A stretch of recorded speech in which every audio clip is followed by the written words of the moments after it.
grande pensar pequeno. Na minha opinião, vai dar exatamente o mesmo trabalho, Joel. A questão é que, geralmente, para você colocar o seu plano em ação, o grande vai dar mais trabalho, porque te obriga a fazer coisas que você não fez antes. E aí que as pessoas travam. Porque fazer coisas que você não fez antes assustam. Você tem medo. E ele tem um arquivo de riqueza que fala disso, né? Que os ricos, as pessoas de mentalidade rica, agem apesar do medo, enquanto as pessoas de mentalidade pobre, elas ficam travadas pelo medo. Sim. E se você deixar que o medo te trave, você não faz nada diferente, você não faz nada diferente, você fica no mesmo local, apenas com melhorias incrementais. Que pra quem ganha muito bem, talvez seja interessante, mas pra quem tá na merda, tá endividado, precisa de renda nova, não tá satisfeito com o trabalho que tem, é a morte. Você tem que fazer coisas novas. E pensar grande vai te obrigar a fazer coisas novas. Cara, uma vez estava eu, você e o Thiago, né? Não sei se todos sabem, mas eu e o Bruno somos sócios junto, o Thiago e eu somos sócios aqui no Primo. E o Thiago veio com uma colocação e falou assim: vou fazer uma pergunta para vocês que eu fiz. E a pergunta foi a seguinte: o que você faria se tivesse dinheiro infinito? Quanto? 100 milhões de dólares, 500 milhões de dólares. O que você faria para crescer sua empresa com dinheiro infinito? Como é que você atingiria mais pessoas? Como é que você atingiria um resultado exponencial? E a gente começou a refletir. E aí o pensamento extrapolou, né? Não, a gente falaria com a Oprah. A gente contrataria publicidade, sei lá, na final do Big Brother Brasil. Foi umas paradas muito loucas assim, né? Aí ele fala assim: agora tira o dinheiro. A mente ela ficou esticada. O pensamento, pensar grande faz a gente obrigatoriamente pensar de maneira exponencial. Pensar pequeno faz a gente pensar de maneira linear. É só apertar um parafuso. É melhor incremental. Melhor incremental, melhorou um processo, cresceu. Agora, para crescer de maneira realmente exponencial, vai ter que sair da caixa. Então, gente, um exercício, a sugestão pense assim: o que você faria se você tivesse dinheiro infinito? Sem fim. Aí a sua mente, bom, se o dinheiro não é um problema, eu faria isso. Aí depois você fala: tá bom, agora o dinheiro não é infinito, né? Mas a sua mente, ela atingiu um lugar que de fato você nunca teria atingido se você não tivesse colocado a questão do dinheiro. Exatamente. Ó, vou te falar mais 4 arquivos. Arquivo 5, as pessoas ricas focalizam oportunidades. Arquivo 6, as pessoas ricas admiram outros indivíduos ricos e bem-sucedidos. Arquivo 7, as pessoas ricas buscam a companhia de indivíduos positivos e bem-sucedidos. Arquivo 8, as pessoas ricas gostam de se promover. Porque a gente acabou de falar, escolhe um. Vou pegar o 7, a gente já falou do 8, né? Tá. Promoção. Mas o 7 é interessante pelo seguinte: enquanto as pessoas ricas elas buscam a companhia de indivíduos positivos e bem-sucedidos, as pessoas de mentalidade pobre buscam a companhia de pessoas negativas e fracassadas. Talvez até para se sentir um pouco melhor, né? Ou seja, a sua embriaguez é tão grande que a minha parece pequena. Jordan Peterson falou isso uma certa vez. Então tem esse ponto de fato. E tem aquela ideia muito conhecida de que nós somos a média das pessoas com quem convivemos. Não é exatamente a média, mas somos influenciados. Se você anda com um grupo de pessoas e os 5 só comem besteira e fumam, daqui a um tempo provavelmente você vai estar comendo besteira e por mais que não fume, é um fumante passivo. Acabou. Então você está sendo... Não tem mistério. influenciado por eles. Agora você anda com pessoas que se alimentam bem, que estão começando negócios, que têm outras preocupações com a vida, pensando no futuro, por exemplo, você tende a ser influenciado por essas pessoas. Mas eu escolhi esse princípio principalmente porque ele começa esse capítulo falando sobre pessoas que têm cônjuges negativos. Porque ele coloca lá perguntas que fazem no treinamento para ele. Isso é muito complicado. Eu recebo isso, certeza que você recebe também. Já, como é que eu mudo a cabeça do meu cônjuge todo dia? Só que não muda, né? Não muda, a não ser que a pessoa queira mudar. Então o que ele fala é que, olha, você pode tentar mostrar através de programação verbal, de exemplos, de episódios específicos, mas se o cara não quiser mudar o modelo de dinheiro dele, trocar os arquivos, não vai dar certo. Inclusive ele fala que talvez seja interessante tomar uma decisão corajosa, que é encerrar um relacionamento que não vai levar a lugar nenhum. E eu fui refletir de fato. Eu tenho um relacionamento maravilhoso com a Malu, e a Malu sempre me apoiou em tudo que eu fiz. Sempre. Lá atrás, quando eu falava que com 20 anos eu fiz uma declaração, né? Eu falei que com 30 eu ia ter 1 milhão, depois eu descobri que era inflação, mudou para viver de renda. Eu não sabia quanto ia ser 1 milhão. E quando eu falava isso, todo mundo ria da minha cara. Eu tava muito longe, né? Isso que era 10 anos. A Malu, desde sempre, ela acreditou em mim. E ela assumiu aquilo como uma meta para ela também. E ela sempre me apoiou durante todo o trajeto. Ela nunca falou assim, não vai dar certo. Ela sempre estava lá do meu lado. Se ela não estivesse do meu lado, se ela fosse uma pessoa que me criticasse, me botasse para baixo ao longo do caminho, com certeza eu não estaria mais com ela. Porque, embora eu sempre tenha amado muito a Malu, eu me amo mais. E eu acho que uma questão de respeito que você tem que ter consigo mesmo, com a própria vida, se você está num relacionamento que você não tem apoio, pense se vale a pena tomar uma decisão corajosa e encerrar isso. Porque vai ser melhor para você e para essa pessoa, provavelmente. Porque não tem como ficar junto durante muito tempo sem apoio mútuo, sem admiração. E se o cara só te critica, não apoia, às vezes não te admira, é melhor partir por uma outra. É isso aí. Eu concordo, tem que ter um projeto de vida. Quando eu casei com a minha esposa, eu falei, como é que você imagina o seu futuro? Cara, imagina o meu futuro com liberdade, viajando pelo mundo e sendo muito feliz fazendo aquilo que eu amo. Eu falei, eu também, vamos juntar, sim, né? E a gente tá nessa e a gente tá muito feliz. Eu tenho um pouco, assim, desse negócio de pessoas bem-sucedidas, assim. Tem gente, né, que quando vê alguém bem-sucedido, se afasta, né? E repele, aquele cara lá. Aí coloca algumas palavras, né? Usa uma semântica, tá se achando riquinho, só fala disso.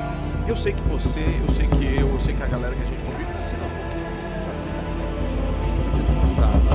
A gente fica curioso, a gente quer estar perto. O que vocês querem estar fazendo? Vocês sabiam disso? Vocês viram isso? Pô, como é que a gente pode aplicar isso no nosso negócio? Traz ele pra perto pra conversar, e a gente vem, bate papo.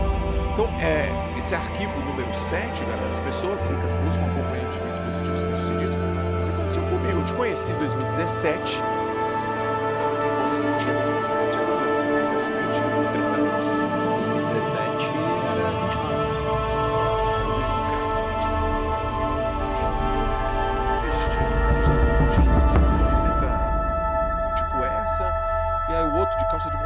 Que eu tenho até hoje, né? Só eu sei que a camisa é uma azul. É uma azul? Eu lembro do dia. Tu lembra o dia, né? Aí você lá sentado, tinha um púlpito, você tava lá preparando pra fazer uma aula. Olha o cara, 29 anos, o outro, sei lá, 26, os caras tão ricos. Eu olhei e falei, o que esses caras estão fazendo? Eu lembro do dia porque eu lembro de como o Thiago apresentou a gente. Tava gravando na Rico, e aí o Thiago trouxe o Joel e falou aqui, Perinha, esse cara lê mais do que você. Eu falei, caramba, eu tava lendo pra caramba naquele ano, eu falei, pô. Aí eu conheci o Joel, foi nessa época. E você tava começando a usar as redes sociais. E depois você começou e foi exponencial, assim. Foi, né? Foi muito rápido. Eu queria entender o que vocês estavam fazendo. E eu queria fazer parte daquilo. Não queria. É mais do que queria. Você se comprometeu. Eu me comprometi visceral. Eu era o toicinho, eu era o bacon. Eu era uma chulapa de bacon, velho. Eu era a coxa toda. Porque eu olhava pra vocês e falava assim, não é possível. Esses caras estão fazendo, eu preciso aprender. Eu lembro que nessa época, o Kaique falou, cadê teu canal no YouTube? Cadê teu canal no YouTube? Cadê teu canal no YouTube? Foi tão assim, cadê teu canal no YouTube, que vocês montaram o canal pra mim. Eu montei, eu falei assim, eu vou gravar todos os 5 primeiros e você vai vir toda semana de 6 pra gente gravar. A gente fez todos os primeiros. Aí depois eu contratei alguém que falou pra mim, tu ainda apertava a orelha do cara, que nem era o Juan, que nem era antes do Juan, que nem era antes do Juan. Ou seja, eu me comprometi tipo bacon mesmo, porque eu falei, pô, eu lembro. Eu vira e mexe, eu vinha pra São Paulo, e aí tá, ô Thiago, tudo bem? Eu vou gravar um podcast com o Lucas Pitt e com o Bruno, quer participar? Eu lembro desse podcast. Tu lembra desse dia? Quero. Aí vocês começaram a falar uns troços. Daqui a pouco rola um Debentures no meio do podcast. Não sei o que, porque o Debentures, eu assim, mano, o que esses caras estão falando? E eu vou no Google Debentures, o que é Debentures, né? E aí eu lembro que o Thiago falou assim, e aí, Joel, tá entendendo? Eu falei, não tô entendendo nada! Aí não, mentira, não. Eu quero ficar aqui, porque eu não tô entendendo nada, mas daqui a pouco eu vou entender, porque eu vou pesquisar, eu vou ler, e eu sou inteligente, sou esforçado, eu vou entender. Então esse arquivo da Riqueza 7, no meu caso especialmente, ele foi muito importante. O que você tá fuçando aí? É porque no arquivo da riqueza, ele sempre fala do arquivo e no final tem uma declaração. E você, basicamente, você falou qual é a declaração, mas eu vou repetir, se possível em casa, você repita tão alto a ponto de incomodar o vizinho. Isso, dá uns berros. Estão protegidos Que página você tá? dentro de casa. É a página 97 da minha edição. E diz aqui, declaração: eu imito as pessoas ricas e bem-sucedidas. Eu busco a companhia de pessoas ricas e bem-sucedidas. Se elas podem, eu também posso. Eu tenho uma mente milionária. E foi exatamente o que você fez. Você não olhou pra gente e falou, olha lá, quem eles pensam que são, né? Que injusto, porque o Joel tem um monte de diplomas, e o Igor só fez a faculdade, o Bruno fez pós-graduação em artilharia antiaérea, de que isso adianta para finanças? Aí você viu aquilo e falou, cara, eu quero fazer igual. E eu faço isso o tempo todo aqui no grupo. Se você me passar com esse podcast, eu vou pensar assim, poxa, eu tenho que fazer igual. O Joel para fazer um livro lá no meu podcast. Como então já a gente fez, usa, né, Caí? Como já fez. já fizemos. A gente usa isso como inspiração, não é uma comparação para se diminuir, mas é pensando se esse cara consegue, eu também consigo. E aí, se você consegue um pouco mais, o outro olha de volta e fala, então consigo. E fica uma evolução. Se a gente for olhar o que a gente cresceu aqui dentro do grupo, comparar com o pessoal de fora, essa competição saudável entre a gente, levou a gente para um patamar. Exatamente. A gente cresceu demais em todas as redes e a gente compete valendo, mas é uma competição que é a competição que a gente acredita, ultra positiva, que todos ganham. Se o Bruno cresce, eu ganho. Exatamente. Se eu cresço, ele ganha. Por mais que você fique em primeiro no podcast. Exatamente, pô, isso é um putz animal. Então vamos lá, a gente tem... Onde que eu parei? Até o 8. Na 8, né? Vou falar mais 4. Arquivo 9, turma. As pessoas ricas são maiores do que seus problemas. E as pobres são menores que seus problemas. Arquivo 10, as pessoas ricas são excelentes recebedoras. Arquivo 11, as pessoas ricas preferem ser remuneradas por seus resultados. E arquivo 12, as pessoas ricas pensam, posso ter as duas coisas. Pegam aí. O 12 já falamos, que Já é aquilo falamos de saúde ou dinheiro, amor ou dinheiro. Tá. Eu vou pegar o 11. Eu queria que você pegasse. As pessoas ricas preferem ser... É porque é o tipo de cabeça que a gente tem. É total. Acaba alinhando. As pessoas ricas preferem ser remuneradas por seus resultados. As pessoas de mentalidade pobre preferem ser remuneradas pelo tempo que despendem. E aí que tá o ponto, né? E hoje é muito mais fácil a gente ter essa remuneração por resultado pensando em rede social. Porque o trabalho para fazer esse podcast aqui para uma pessoa assistir, ou as pessoas que estão aqui com a gente apenas, e para 10 mil pessoas assistirem, é o mesmo. Então a gente não quer ganhar por gravação de podcast. A gente quer ganhar, por exemplo, por tamanho de público que a gente atinge, por número de visualizações. A gente quer fazer cada vez mais resultado com o mesmo esforço específico. A gente tem muita confiança que a gente vai conseguir fazer esse tipo de coisa. Agora, o cara que não tem confiança nisso, ele não quer resultado.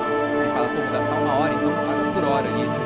Só que isso não vai te levar a lugar nenhum, porque o teu número de horas no dia, ele é altamente limitado.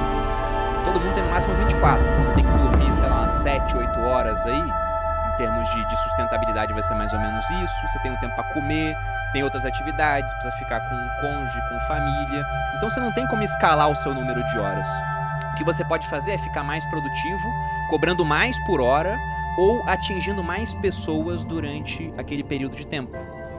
Então, por que os meus resultados se multiplicaram muito ao longo do tempo? Porque a primeira turma do Viver de Renda foi para 50 pessoas, a segunda foi para umas 100 e pouquinho, depois 200, daqui a pouco foi para 1.000 e pouco, e aí você chega em quase 3 mil alunos. O tempo que eu gasto no curso é basicamente o mesmo. Exato. Só que o resultado ele foi ficando exponencial. Quer ver? Se liga, faz assim um exemplo, Bruno. Como que nós, como grupo, ganhamos ou ganharíamos ou vamos ganhar dinheiro com esse podcast? Esse agora.